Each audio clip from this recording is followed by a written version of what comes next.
So now the semester is coming to an end and it's time to lean back and reflect a bit. Wow, there was a lot happening and we discovered a lot of new stuff. So I thought it might be a good idea to share with you what worked well for me in this semester and to get some exchange of experiences started.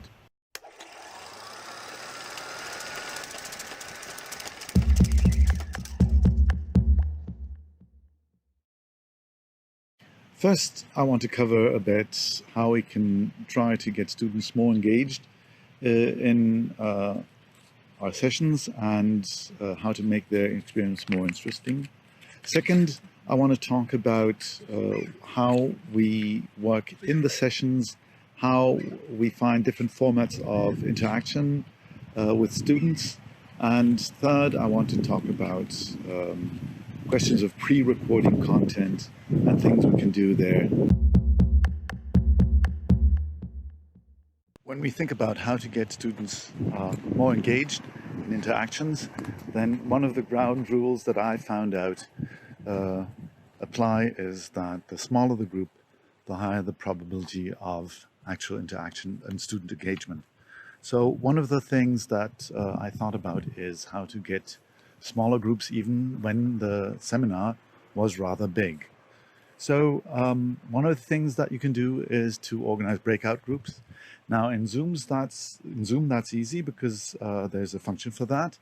But if you work with Teams, which most of us do, then you need to consider establishing extra channels. I have in every team, i.e. seminar, an extra channel for breakout groups. I have 3 breakout channels for subgroups in every seminar team, and in other more project-oriented seminars, I suggest to change between plenary sessions and individual consultation hours, because you can talk to the project groups and what they did in very small groups, and that is a very effective, efficient way of communicating and getting students engaged. Third is to directly engage students by just addressing them individually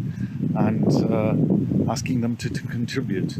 Always, with me, ground rule, turn on your camera when you're speaking. That makes the experience more interesting for all.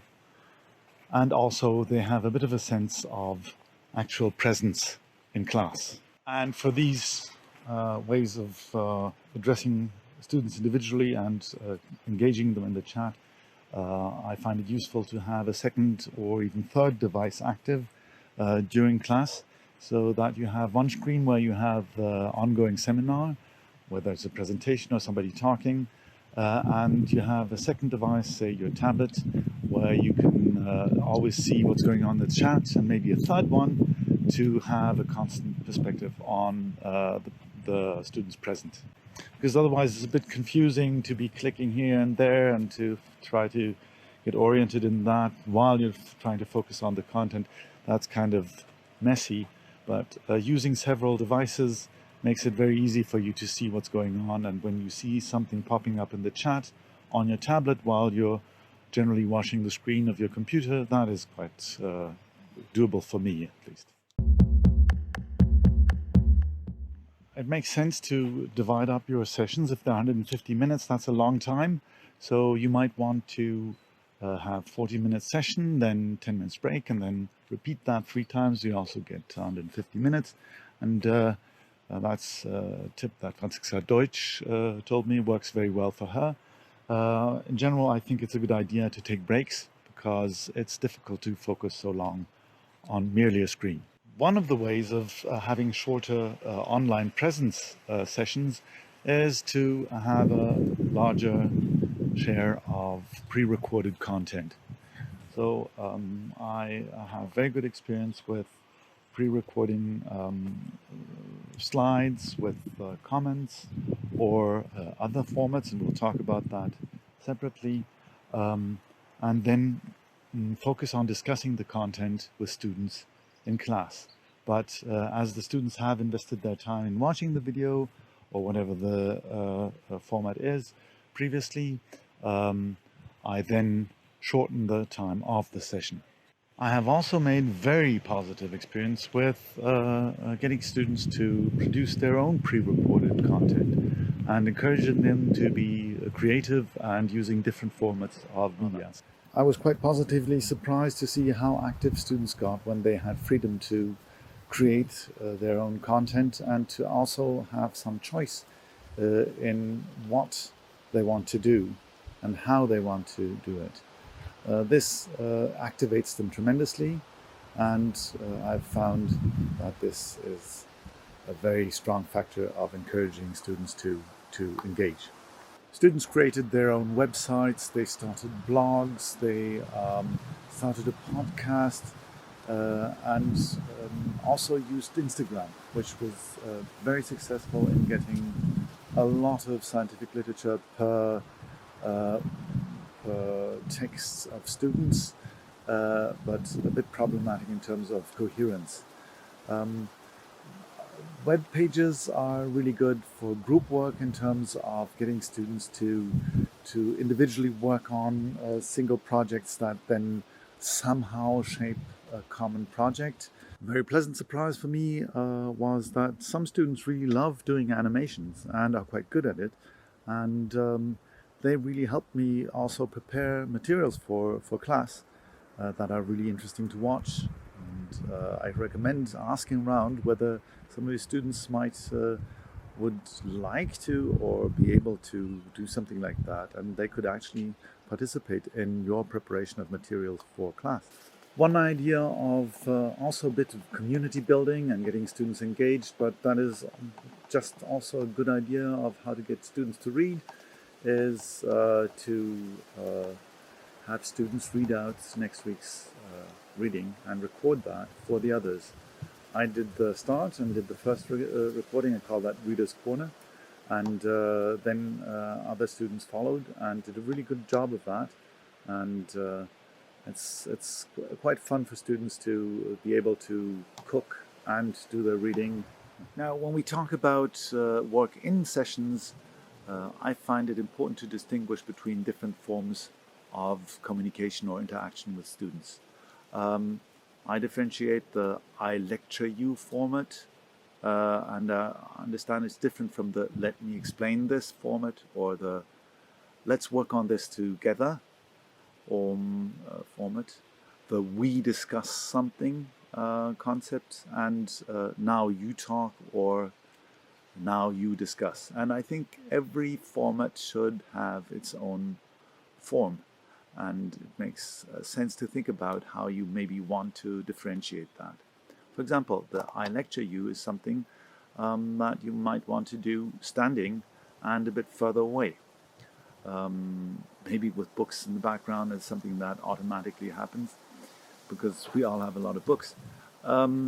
But standing also is good for your back, and it's good for certain freedom of motion that keeps your talk lively, and also is probably more pleasurable for the listener. It does have a more official touch and feel, and a more distanced way of saying, please don't interrupt me, I have something important to say. Now, when you move down to let me explain this, you have a different context where you get closer to, like this might be a bit like that, what I'm doing right now. You get a bit closer. You might have something where you show somebody what you're writing, or explain something with graphics, and then turn back to them. This would be a typical situation also in your office when you used to have students there physically, or when you work in small groups. Then you would also maybe give students a pen to also jot in something there. So you might want an interactive element. That would be the we work together on something, or the cooperative scenario. When we discuss, then I usually switch to a format where I am looking straight at the camera and addressing the person that I'm talking to. So when I'm discussing with 1, 2, 3, 4 other people who are at the moment active, I do focus on the camera as my partner, and that also means that I want a different camera perspective. In general, we are all kind of stuck with the laptop format where you look down, and it is a plausible way, or it is a format that we use maybe a bit much, because I'm sitting at my laptop and working is not necessarily always the message you want to send in terms of the channel you're using for communication. So maybe the now you talk format is the easiest, because that you don't have much influence on. You want to make sure though that the students are on screen. You want them to turn on their webcam. You want them to, somewhere in the beginning of the course, start thinking about how they present themselves, and to actively take decisions about what they want to do in order to look good in class. Then there's the format of you discuss, and I already said breakout groups are really good, creating several channels for students to go and then visiting them while they work on some assignment you gave them to solve a problem, and then come back to plenary session, so to say, in the main channel where you discuss is something that's good. Now, for the let me explain format, I have some examples that show how you can also work on things where you can show graphics, where you can underline things, where you can show tendencies in data, things like that. I think are quite often necessary for us. Now, I think it's quite smart to use a tablet if you have one where you can write on it with a pen or with your finger, which is a bit clumsy sometimes, and film that. That's something that works really well, I think, and you can do that in session.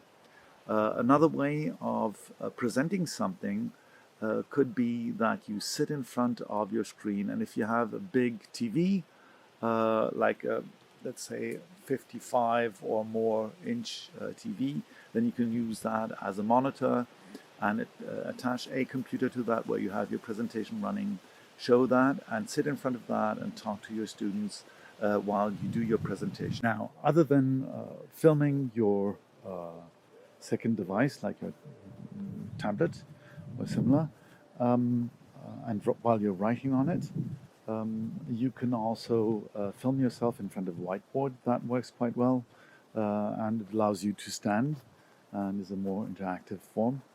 Then you can also film yourself drawing on your desk into your notebook.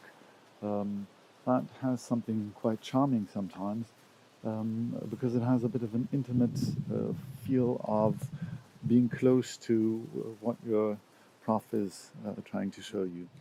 One tip how to film yourself talking freely while full face in camera, and at the same time then switching over to your PowerPoint presentation or a graph that you might be showing or something, some graphic elements, is to simply start your Teams session without the camera activated, and at the same time activate an app like the camera app or others that you have on your computer, and then to have your presentation and this camera app on your screen, and share that screen in the Teams session, and then you can switch between your face and the presentation just by using Alt-Tab, and that is quite convenient and doesn't use up a lot of cognitive resources to focus on while you're trying to give a good lecture or have a good discussion. As a rule, in my experience, simulated embodiment and simulated social spaces work well if and when they have some sort of logics, as for example the logics of I'm working on my laptop, because that is what you're actually doing and we can see that you are doing that. You create a specific sense of bodily interaction, although it's very monolithic and stereotyped and not really exciting. You also create a specific social space. Now, embodiment in this case also includes looking down on people, and you might want to do otherwise. Alone the fact that you might raise the camera to eye level means that you are speaking to people on eye level. That changes your bodily interaction or the simulated bodily interaction with people, and it changes the experience people have. The social space that you create when you let people participate in the room that you live in or where you are, like me right now on a riverside, also has a strong impact on the perceived situation. And you do actually create a social space because you are the most active part in the equation. Now, you can't actually be close to other people, and you cannot have face-to-face communication with them. But you should maybe think about what it means to be closer to the camera or to be more distant.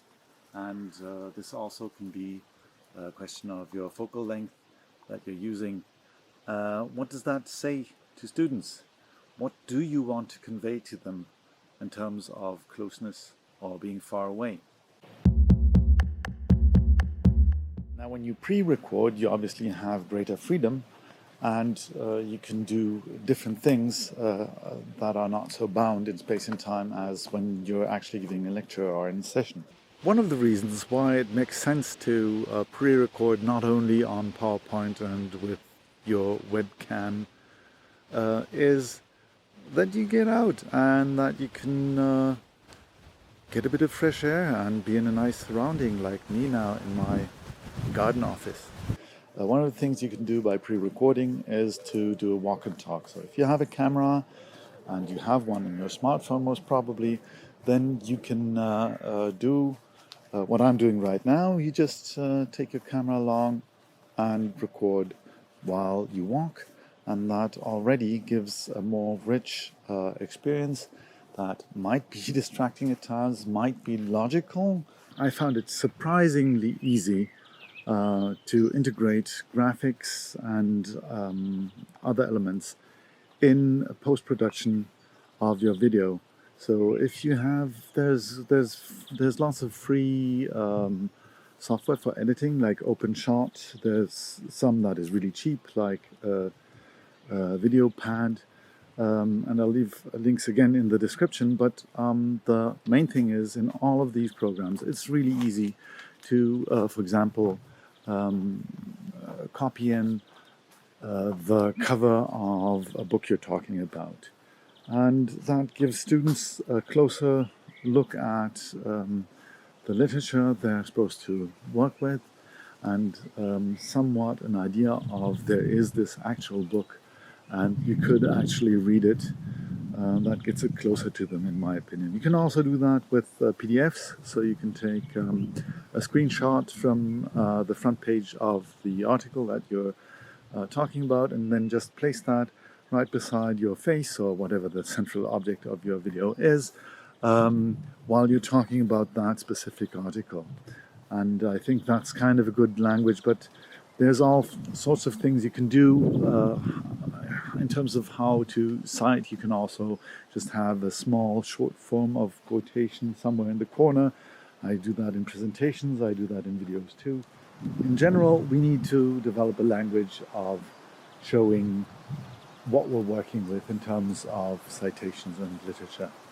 I think it's really nice to invite guests, and inviting guests digitally has the great plus that you can have people from New York or Moscow or London and have really interesting conversations with really interesting people. Think of the format of talk show, think of how edutainment that can be, and how also liberating for students to get out of their room, out of their close societal context, and to widen the simulated social room space. In a way, our profession could be seen as producing content. We produce an amazing amount of interesting stuff. why not actually do that? Why not actually produce content? It's not that difficult, and nobody expects us to be good in terms of picture quality or filming. It's good enough if the ideas are interesting and if they're conveyed with some amount of heart and creativity. People will feel that. And when you look at the stuff that is really successful in science communication online, you will see that commercial quality is not a criterion. Besides from needing some encouragement that you can do this and that you have that creativity and you definitely have the knowledge to record interesting stuff, that you still do need some expertise and a lot of time to do the editing of videos. Now for that, I would recommend you to contact the SMP Media Center or Arvid's team that is actually responsible for helping you, supporting you in your digitalization of teaching. And I think you'll find it's quite easy to come up with the content, to have some visual ideas about that, be a bit creative, to work with some metaphors for what you want to say, to record that with your camera alone, maybe even with poor sound quality and not so good lighting quality, like what I'm doing right now. And then just sending those files to me or to Arvid or whoever is prepared to help you in that endeavor, to help you with the editing process. So that might be a tip how to get started in that.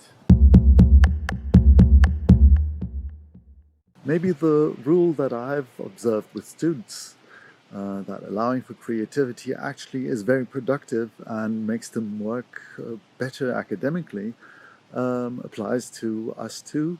And this is also a bit of an opportunity to develop some creative ideas and come up with new stuff, and do stuff that actually is enjoyable for ourselves too, as a form of new ways of teaching. And we're not reinventing our profession, but it is somehow maybe a bit exciting and will make a splash. So I hope this was helpful for you, and see you very soon in real life without all this digital mess. Bye-bye.